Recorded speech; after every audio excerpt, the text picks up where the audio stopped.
Bob Richards joining us this morning. Decent weekend at the box office with the re-release of Titanic in 3D. I didn't go see it, but a couple others too. Yeah, but it wasn't enough, right? It wasn't enough to beat the Hunger Games, was it? Nope. I thought it would be. I thought it might.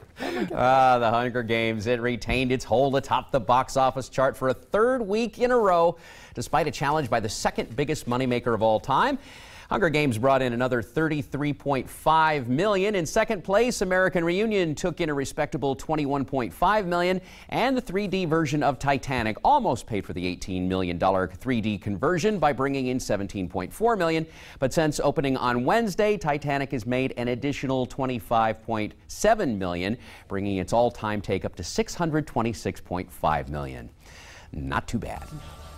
Titanic is 15 years old, but holds up very well after 15 years and is every bit as harrowing, thrilling, and emotional as it was the first time you saw it.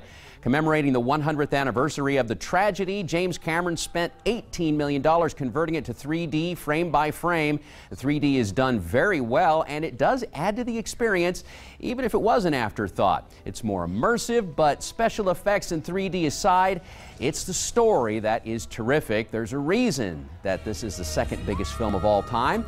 It's still one of my all-time favorites, and it's still 5 stars out of 5. Greg Kinnear leads a spectacular cast in Thin Ice now at the flicks, a movie that keeps you guessing until the end. It's a dark black comedy with plenty of twists and turns. I was thoroughly entertained. There's nothing thin about it. 4 stars out of 5. Tilda Swinton should have been nominated for an Oscar for her performance in the devastating, haunting, and nightmarish We Need to Talk About Kevin. This is a film that every parent should see, but will give every parent nightmares. 4 stars out of 5. American Reunion. Is it raunchy? Of course it is. This fourth American Pie theatrical installment reunites the original cast, now married for the most part, with kids and dealing with their 13th high school reunion. It's got everything you expect: graphic nudity, embarrassing situations, and lots of laughs. Like my own high school reunion, I thoroughly enjoyed this opportunity to catch up with the characters, and you will too. Forget the direct-to-DVD trash, but treat yourself to this one. 3.5 stars out of 5.